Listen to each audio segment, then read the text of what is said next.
games, my name's Gray, this is Consoletronix, where retro is the name of the game, and today I'll be bringing to you some of the biggest names the 8-bit 80s had to offer, courtesy of this. The Night Moves Collection, a compilation containing a quartet of arcade favourites for a system that in its day would be one of the very first gaming platforms for an entire generation, the Commodore 64.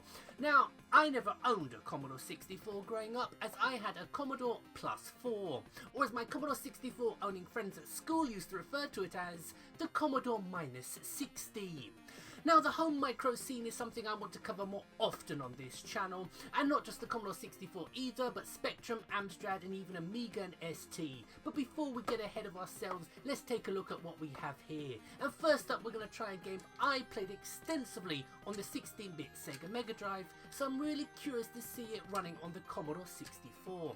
It is the Data East coin-op classic, Midnight Resistance.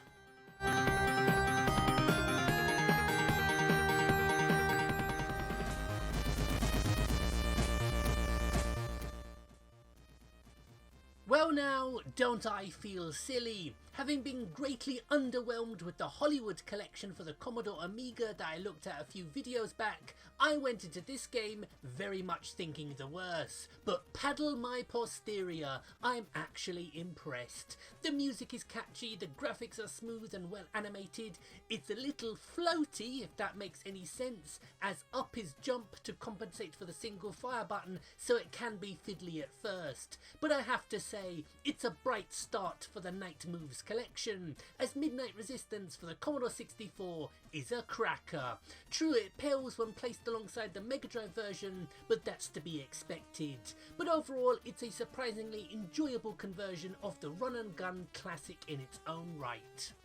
Now, I didn't mention this during the last segment as I was actually enjoying playing Midnight Resistance, but the game is actually a multi-loader, meaning you finish a level or lose all your lives and you have to sit through another loading screen. And trust me, if you've never played games on audio cassette before, you don't know what a loading screen is. But I bring this up because the next game we're going to be looking at is spread across 2 bastard cassettes. This may take a while, but as this is a game I've never played before, I am interested to see what it has to offer. It's another Data East arcade port. I think I may have discovered the theme of this collection. It is Sly Spy.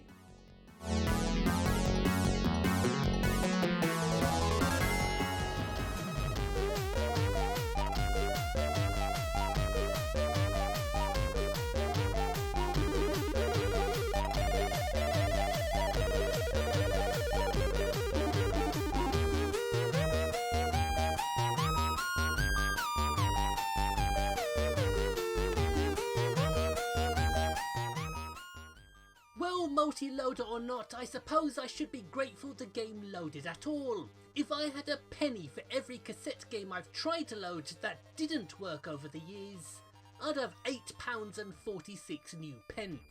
But was Sly Spy worth the wait? Well, yes actually, very much so. I've heard the original arcade is a bit tasty, and having enjoyed my time with the C64 conversion, I really want to check out the original. And as the word on the street is, it was re-released on Steam, PS4 and Xbox One a little while back, and with these multi-loading tape games really starting to get on me wick, I'll definitely be partaking in a bit more of Data East's shameless James Bond ripoff. Somewhat surprisingly though, no home console ports were ever released, which is a pity as I'd like to have seen a NES or Mega Drive version. Well, we've reached the midway point of the video, but we've no time to break out the halftime oranges, unless of course they're blood oranges, because now we leave behind the genteel world of the run and gun platform caper prevalent in the arcades of the day, and instead turn our gaze onto the world of serial killing doctors and shape-shifting psychopaths, with a look at the video game adaptation of what was being billed as the horror event of 1990. It's Nightbreed.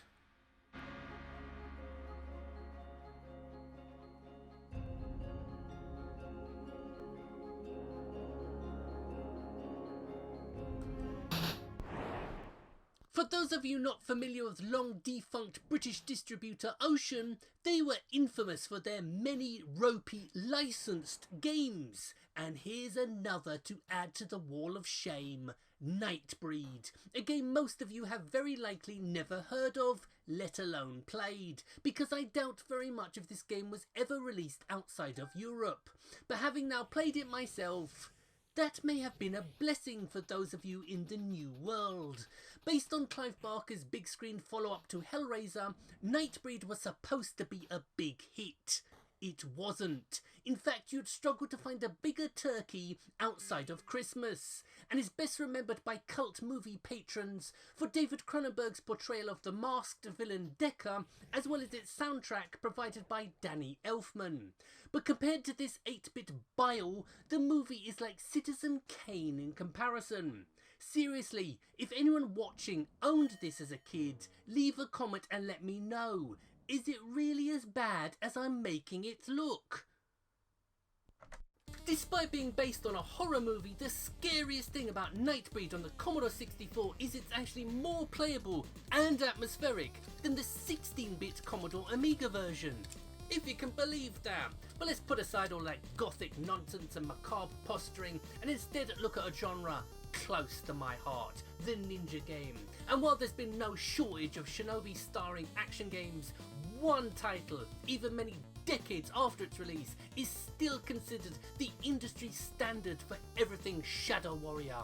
And good thing too, as that's how many people in the UK would know it as. It is Ninja Gaiden, aka Shadow Warriors.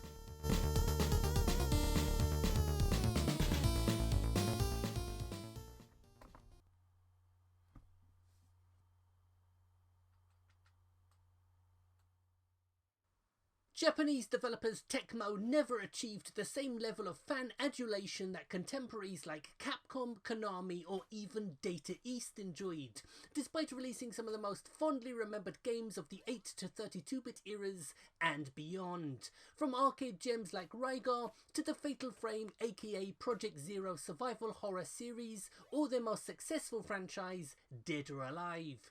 But one title from their back catalogue that could be said to carry the most weight with gamers would have to be Ninja Gaiden.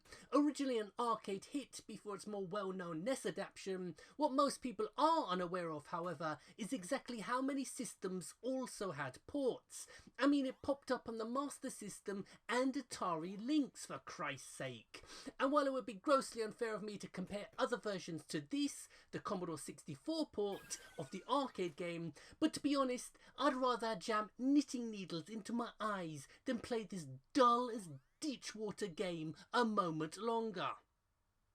So there we have it, ladies and gentlemen, we've come to the end of the video. What are my final thoughts on the Night Moves collection? Well, I can imagine many who grew up with the Commodore 64 and have that much needed nostalgia for the machine to have thought it was actually pretty good. With the exception of Nightbreed, of course. I think that's something we can all agree on. But what about the rest of us?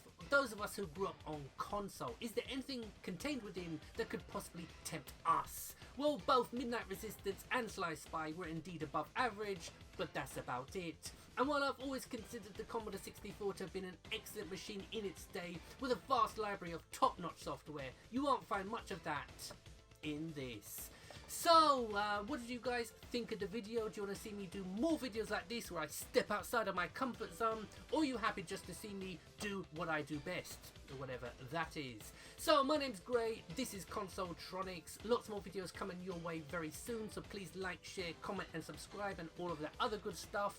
I'll see you again in 2021. So, thank you very much for watching and goodbye.